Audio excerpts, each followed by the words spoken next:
All right, welcome to another episode of the Tiger Minor League Report podcast here at TigersMLReport.com. I'm Rogelio alongside Miss Chris Brown.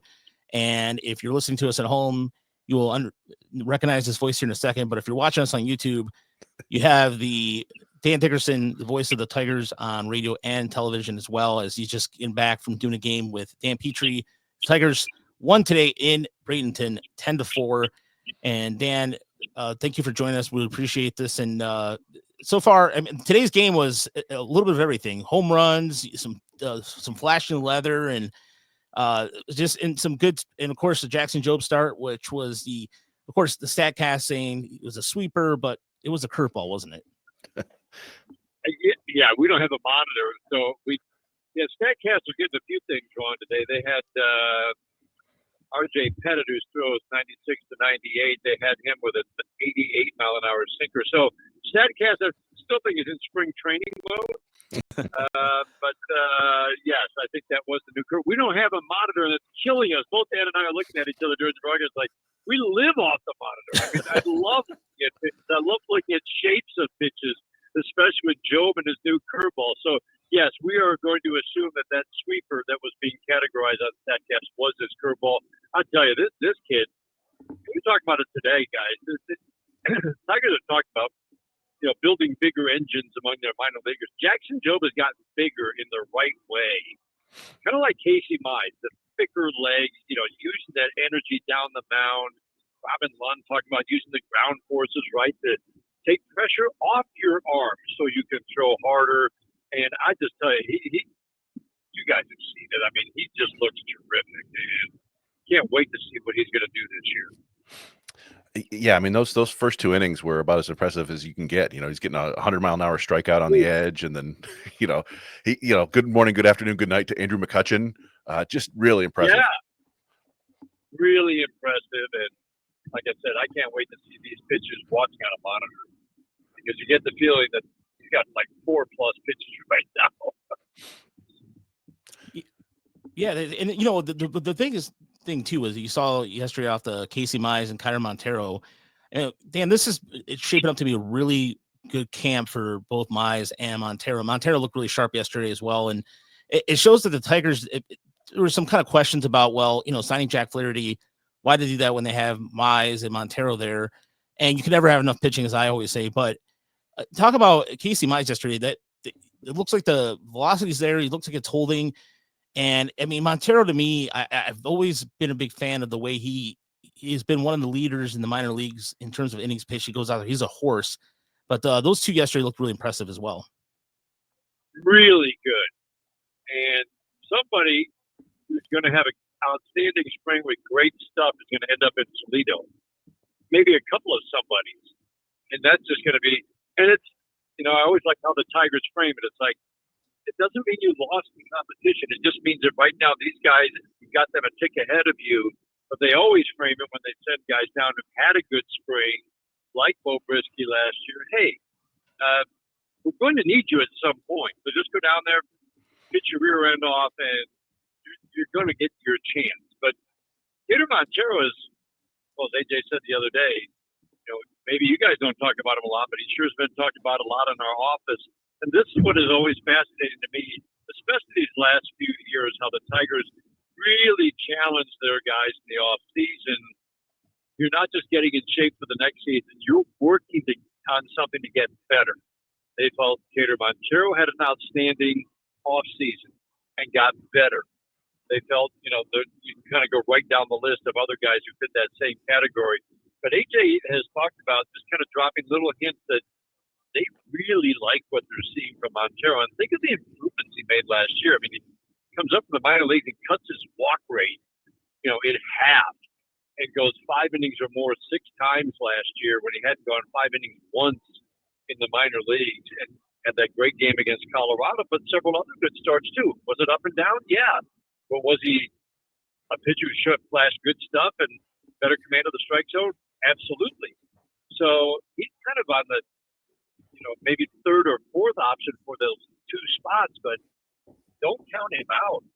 And I'm really high on Casey Mize. I think second year back from Tommy John, the uptick in velocity, he's cruising 96, 97 right now. He's working on 3 different sliders, working really hard, seeing which one survives spring training. He's going the splitter harder. He's learning to throw the 4-seamer down when it's always been up, because you can get those called third strikes at the bottom rail with a good 4-seamer. So he's working on a lot. The kid's work ethic is off the charts. He's a thinker. Maybe that, gets in his way sometimes. But, man, the stuff is there. The arm speed is there, velocity. And I just think that Casey Mize is going to grab one of those 2 last spots. And I just think he's primed for a potentially big year. Yeah, it's never been. It's weird with him. It's never been about the aptitude or the work, like you said. He's always been a really hard worker. He's always understood what he's doing and trying to get better. It hasn't ever really fully come together for him. But I could absolutely see him finally putting it together now that with some health and some miles back in the arm. And it's so hard to figure out who is going to win these last spots. I tend to agree with you that I think Mize is going to get one of them. It sure looks like Jackson Jobe is going to get one of them. Just if you're doing the old Jim Leland thing and just taking the best arms, then absolutely. But yeah, after that, it's really hard to figure. Yeah, it's really hard to figure, and legitimate 5 arms. And Kenta Maeda might have the edge because he's under contract, but then again, he's got to show something this spring. It can't just be you're going to get this final spot because we owe you whatever, 10, 12 million for this year. You have to earn that. That's another way I like how the Tigers talk about earning a roster spot. AJ was asked the other day about Wenzel Perez. It's just like, this guy are things out of his control in terms of whether he can make this roster or not, no matter how well he plays. And the way the Tigers frame it, AJ talks about, it's like, well, we believe every player is in control of their roster spot. What a good way to put it.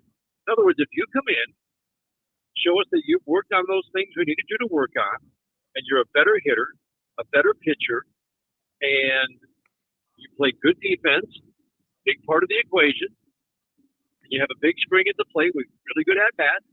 And remember, it's not just about the stats, but it's about, are you doing it the way we want you to do it? You've made that swing change, and now you're pounding the ball in the case of Spencer Torkelson. There is a way for you to make this roster. Instead of, boy, it just doesn't look like there's a spot for him. They always present it as, you have a path to a roster spot depending on how you play. And I think that's a testament to what Scott Harris, when we talked to him earlier in the year, late in the year, that the farm system and the development of just the little things that we've noticed. And I'm sure, Dan, you've been down the Lakeland so many times, but the having the covers over the pitchers now can throw in the rain, little things like that, little things that you're talking about them building up their leg strength and everything. It seems like there's the little things that people don't see on the surface, the proper nutrition, the little just the things that the Tigers have done on the development side are continuing to pay off, even with we saw with Ty Madden. He doesn't have his hands over his head again, so he's going back to a more simpler design, always tinkering. And that, I think that bodes well for the Tigers here, especially with these roster decisions they have to make. And it's just, talk about the physical, infrastructure improvements. They're just raving about the covered field they have now. So there was a monsoon the other day, but they got their work in. And as Joey Cora said, it's like, hey, you miss a day of work in spring training? That's not good. That's a bad day. But they got all their work in because they've got a covered half field with a turf field. Like you said, pitchers can throw their bullpens because the mound is covered and the home plate is covered. It's open air in between. But those are huge improvements. And then you realize all the work that goes on and the conversations that take place with a Michael Bedard and the training staff and the strength and conditioning guys for this player who has to make this move in the batter's box so that his day is going to start in the weight room so he can make that move and be more athletic so his bat path gets to a better spot. All of that constant daily communication, and that's just one guy, and this daily communication about many people, but the coordination that's taking place is so impressive to me. And it's one of the biggest changes I've seen in just the last 3-4 years. So so that you this off-season plan that you've given somebody, this follow-up, this exchange of video, you're keeping track of their progress, you're making suggestions if they need to do something else or something in addition to what they're doing. Chris Better hitting the road, traveling to see a Jackson Jobe who's working on that new curveball, traveling to see an Alex Cobb before they signed him to interview him and talk about ideas. I mean, all of these things just add up. And I know a lot of teams do it, but I don't picture a lot of teams doing it to the extent that the Tigers do. The depth and the coordination, the depth of what they look into the guys' stuff, that there might be signing, the coordination between the trainers, strength guys, pitching staff. It's a lot, and it's why I think they're developing a reputation as an organization where people want to come to. And we've seen that goes all the way down through the minors. Maybe not quite as intense as it would be for someone like Jackson Jobe, but guys who probably wouldn't have gotten any attention at all before are now getting personalized plans, and they're paying attention to everybody and making them all slightly better. And it's just really lifting the level of play throughout the entire organization. It has, and I always think of what A.J. Hint said at the beginning of the year last year when the final 26-man roster was set. It's like, hey, you guys have the competition just keeps getting better every spring. But he basically thanked the guys who weren't there, who didn't make the team, for making the competition better to push the guys who did make the 26-man roster. What a good way to look at it. And what a good reminder in the spring, the more talent you have in camp, the harder those decisions are at the end of the roster. You're going to come away with a better opening day roster. Obviously, it's always going to be in flux, and you're going to know what you have when guys inevitably get hurt. But I think that's the biggest impact you see of this talent infusion. Minor leagues from bottom five to a top five by consensus, top five farm system in all of baseball, to the minor league free agents they bring in, all of that competition, all those interactions on a daily basis, with guys giving each other advice and veterans sharing wisdom on a single day. Like Alex Cobb the other day talking to Matt Beerling, devastating news for him. Even though he might only be out until sometime in April, he's never had an injury even this serious since he was in high school, he said. Well, Alex Cobb immediately comes over and says, hey, take it from a guy who dealt with a lot last year and throughout his career, just like, hey, you got to make sure that you stay sharp so that when you come back and everybody's had 6 weeks of work and you're just coming back and you haven't had that bat yet, that you've worked on the mental side of the game. So he said it was just a great reminder. Not that I wouldn't have, but when I'm sitting in the dugout watching these exhibition games during this 3 weeks of rest that I have coming up where I'm not supposed to even swing a bat, I can think in that bat. I can watch this guy's stuff. I can go watch video maybe of a pitcher's move so that I can become a better base stealer, get a better secondary, because I know when I can read his move, whatever it might be. He said that was just a great little conversation. And that's the kind of stuff that goes on every day when you add certain veterans to a team and just when you add a lot of talent to an organization. Yeah, Cobb's had just about every injury you can have, from multiple hip injuries to he took a liner to the skull like a decade ago. Right. So he's got some wisdom in that area too. That's kind of, I guess, the sort of the big storyline right now is Veerling's injury and this kind of mysterious nerve issue with Parker Meadows that's really straining the outfield depth. But I'm kind of curious how you see that playing out if both those guys are out. Yeah, I think that the whole thing right now is let's see first with Parker Meadows. After talking with Bo Brisky and Brendan White and the nerve issues that they have had the last 2 years and how long it took for them to get properly diagnosed, I'll start with the fact that they have diagnosed the Parker Meadows injury as a nerve injury quite quickly. And I think that has given the Tigers some optimism that, okay, we know what the diagnosis is, we know what the treatment plan is, we get that nerve firing, and once it starts firing again, he can basically get back to his daily work. So that could come quite quickly. We'll see. So I thought that was big because it took forever for Brendan White to figure out what the heck is going on. It was like August before before they figured it out last year. Well, Bo Briscoe, same thing. It was months and months and months. So we're going to remain cautiously optimistic. He could literally be back next week. We'll see. And then Matt Beerling is just 3 weeks of rest, and then they'll take another scan, see if there's still inflammation. If the inflammation is out, it'll be a throwing progression that starts right away. That's basically kind of 1 for 1 for how much time you missed. You missed 3 weeks, 3-week progression, and get him back to hopefully playing by mid-April. So that's kind of the goal. So both of them could be relatively short-term. Meadows, I think, I'm a little more optimistic that it might be really short-term.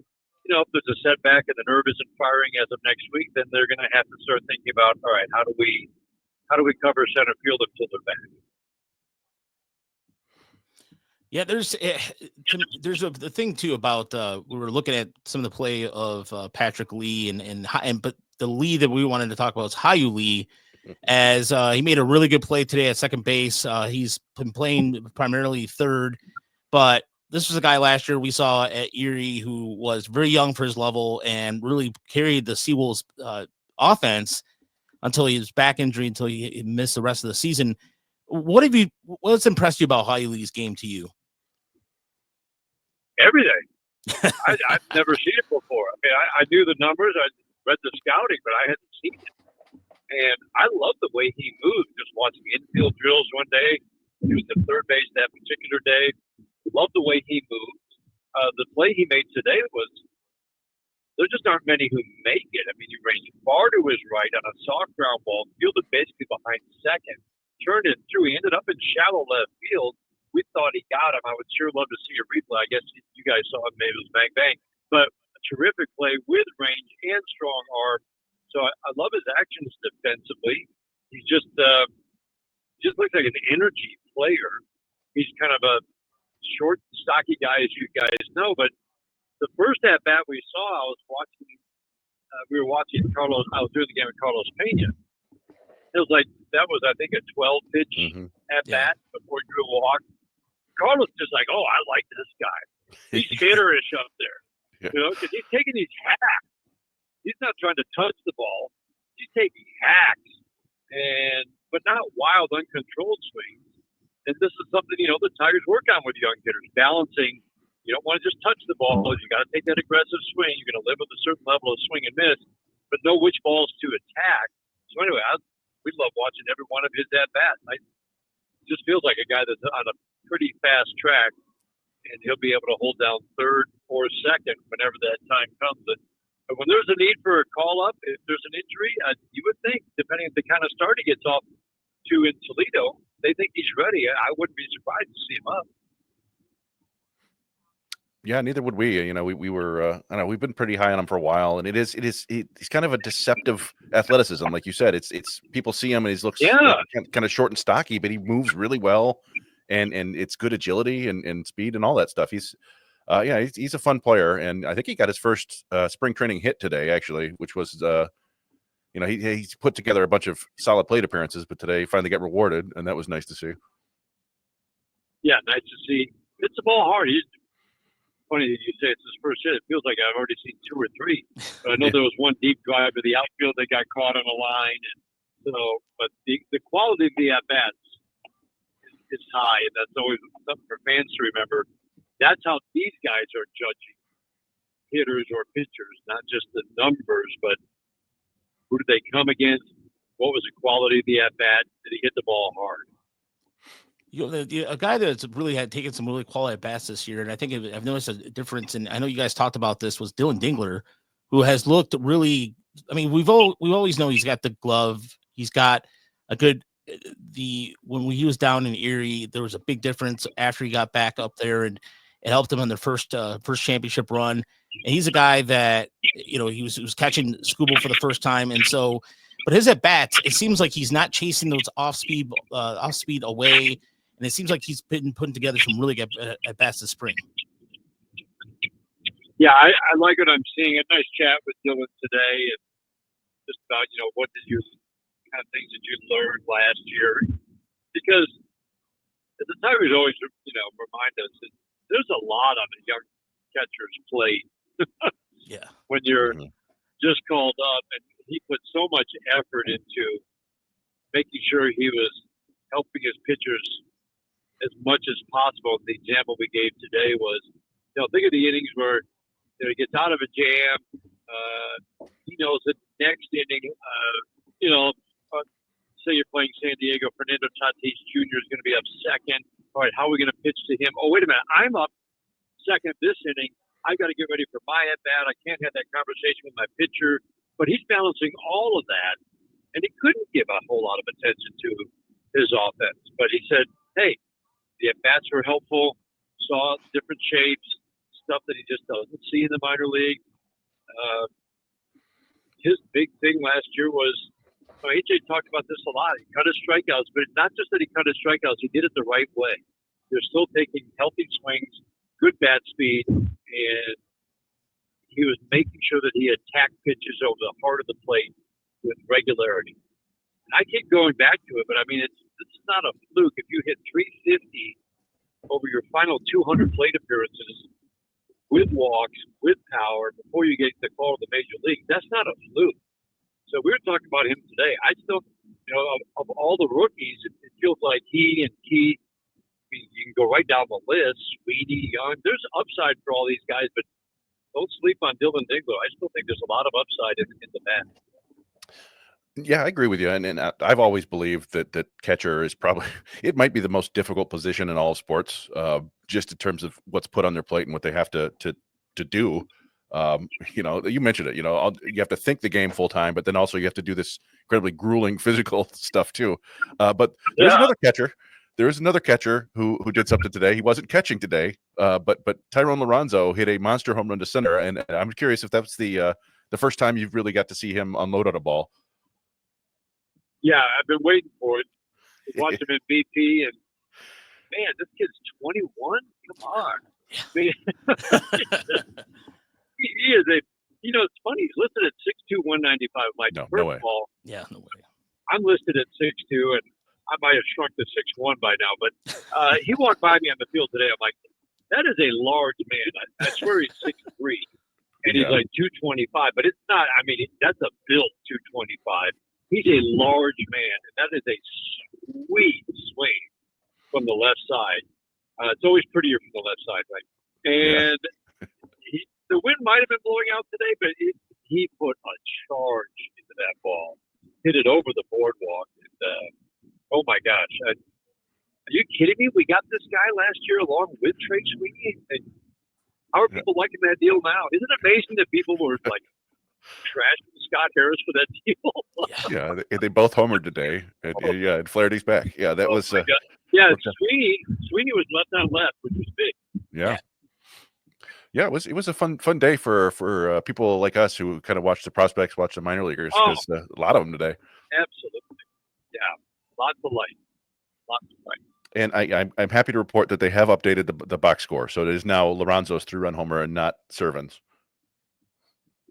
Brian Servant for a moment had a 3-run home run. Well, for a few hours, actually. Yeah. I was like, wait, I'm really pretty sure that was a lefty, 84. I actually was close enough to read the name on the back of his jersey. I was trying to figure out how that happened, but I was worried. I'm like, did I just slip into a time warp and I missed it? And what happened? How could they get that wrong? So I'm glad they corrected that, because that means I was correct. Absolutely. Yeah. But so the Have a Seat podcast with Jason Benetti. It's off to a really good start. You guys have had some really good guests so far. You guys did the first game together the other day, and that was one of the most entertaining games I've heard in a while, because you're catching, like, it was funny how you're trying to get Jason to check in on the other game. Yeah, the other game. He's like, "Oh, was I supposed to do that?" No, that was really good banter. Yeah, that's your job. That whole thing was fun. We were. Go ahead. Yeah. Sorry. Nope. I was just saying, we just had a blast. I mean, the spring broadcasts are completely different from regular season, and to me, it's just about a good baseball conversation. And who better to have a baseball conversation with than Jason Benetti? Yeah. I mean, I was loving that when you guys, because we joked about, we had a very similar conversation on our podcast, maybe after the show, about baseball players who have countries in their last name. And that was a good 5 minutes from you guys. It was outstanding. Yeah. Yeah, we start. Wait a minute. There's a tie France. Wait a minute. What was the other one? We had 3 by the end of this. It took a while though. Well, yeah, I remember. I think we came up with Franklin Herman, which is not quite there, but German, it's yeah, fun. exactly. Well, that's a pretty good one. I like it. Yeah, like but that was outstanding, and it's always fun to listen to you guys. Yeah. That was a good time. But for as far as like the rest of spring training goes, Dan, what else are you looking to see in terms of before we get you out of here? Just in terms of any other storylines to you that stand out that maybe I know that I know spring training there's always the best shape of their life, quote unquote. You can talk about guys gaining velocity and everything, but what is something that maybe Tiger fans maybe not might be thinking of right now at the moment? No, there's nothing really that's kind of operating under the radar. I just think, Dylan Dingler, again, might be operating on the radar individually. But in terms of the topics, it's still going to be very much about Maeda and Baez. Do they both, because of their contracts, have locked-in roster spots? I don't think that's the case. I don't know. Javi Baez, talking with Joey Cora the other day, is moving. He feels like it's kind of night and day compared to how he moved last year. And I didn't even think he was that bad last year, but Joey Cora knows the difference between a fluid, free-flowing Javi Baez dancing at shortstop and the guy he was watching last year. So defensively, I mean, he's going to be better. I thought he was better last year, actually, anyway. But now he's going to be I don't know. I just was watching the morning drills the other day. Joey Cora's school for infielders. That's how they start every day. And he's one of the most athletic shortstops I've ever seen. And he is absolutely one of the most athletic frames you'll ever see. So I'm excited to watch him at short, but I don't think it's an automatic that he makes the team unless he shows something offensively. Or if he does, people have to reset their expectations and say, well, you're not going to have a $26 million guy as one of your bench guys. Well, I think that could happen. In other words, Trey Sweeney probably is going to earn, I believe this, with his bat, he's going to earn the mostly everyday job, meaning the left-handed side of a platoon at short. That's kind of how I feel. So then it becomes, does Javi Baez become one of the guys on the bench? And if not, then who's going to be the right-handed complement when there's a tough lefty on the mound for Sweeney at shortstop? So, I mean, that is a big decision. Kenta Maeda battling with Jobe and Mize, like we talked about, and Montero. 4 guys right there for 2 spots in the rotation. Don't forget about Alex Cobb. He's hoping to be back. We don't know until he begins throwing, but he could be back sometime late April, maybe. So that is interesting to me. We talked about Brand Herter today. 45 outstanding innings last year because of how they used him.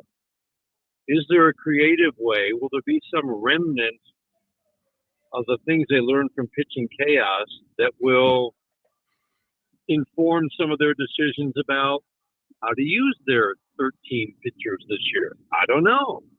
But believe me, they're looking at Brand Herter going, I mean, it wouldn't be criminal, but it'd be like, well, that'd be a tough cut to go down to Toledo. Yeah. And Dan Petrie made the point today. You want lefties against the Dodgers in that first series. That can help inform your decisions about who makes the opening day roster. What a great point. I mean, there's a reason they signed Chafin back. You probably want a different lefty, guy who gets swing and miss. Nothing against Sean Gunther. He did terrific in 20 innings, but he's not a swing and miss guy. And against Ohtani and Freeman, might want a little bit more of that. So, I mean, those are all kinds of things that I find fascinating. But I don't think I don't ever remember so much talent for the last roster spot. It's always on a talented team going to come down to, wow, that's a lot of competition. But, man, this is a lot of competition. And that's a good thing. I think Scott Harris will tell you every time, that's a good thing. If there are 3 guys who could be in a rotation in the major leagues starting at Toledo this year, we're okay with that because that means we've got depth and we're going to be able to cover whatever comes our way when the season starts. So I don't know. Then the biggest thing for me, I want to watch Chase Young have a big spring and Spencer Torkelson. Same. Because again, if Torque has a big spring, they'll find a spot for him on this roster. You need that right-handed pop, and those are the two I'm really looking forward to watching. I think Young is going to grab that third base shot, and I just want to see Spencer have a good spring. I love the kid. I think he's still got something. It's about the swing path. It's not. His reactions are good. He can hit a fastball. Now it's about can he have that adjustability in the batter's box to cover the pitches he needs to cover and to hammer and destroy the pitches that we know he can. And those are kind of the three guys that I'm really watching. Yeah, there's even like I thought that the one last thing that I was thinking about too was Dietrich Ennis, who's the other lefty in camp, who's looked pretty solid in camp so far, and that's another non-roster. I will say the one thing about the Tigers that I've noticed in the last few years, the scouting, as far as like these guys that you would go, who is this guy, and just kind of like these arms. I mean, Jordan, Balazovic. Yeah, thank you. That's another name. That's another arm out there that's like 6'5", 215. He's got some velocity to him. He just needs to work on a command a little bit. But I will say it just seems like the one thing that the Tigers scouting department has done recently is identifying other guys from other organizations and able to kind of plug and play a little bit more than you've seen in the past. Yeah. I mean, Dietrich Enns is off to a 4 2/3 innings, no hits, no runs start. A guy who's been overseas and has got experience. He's probably going to be in the rotation at Toledo, but not just a guy who's going to help Toledo. That's a guy who could come up and fill in a pinch. Yet another starting pitcher. Matt Manning, I had a nice chat with him the other day. He really likes the way ball's coming out of his hand. He's been working on some things. I just feel like the Tigers might be this close to kind of moving on from Matt Manning, but will he be traded this spring? I don't know. I think he's kind of thinking that might happen. So anyway, the depth is the thing that really stands out. I love it. I love the competition. It makes everybody better. But now that the Tigers didn't get that second right-handed bat that they wanted, who's going to step up? How will this offense get better from an offense that scored, 682 runs last year? That has to improve by 30 to 40 runs, I would think, to get them to where they want to be. Well, Dan, thank you so much for taking the time to talk to us. I really appreciate it. We'll be down there for opening day.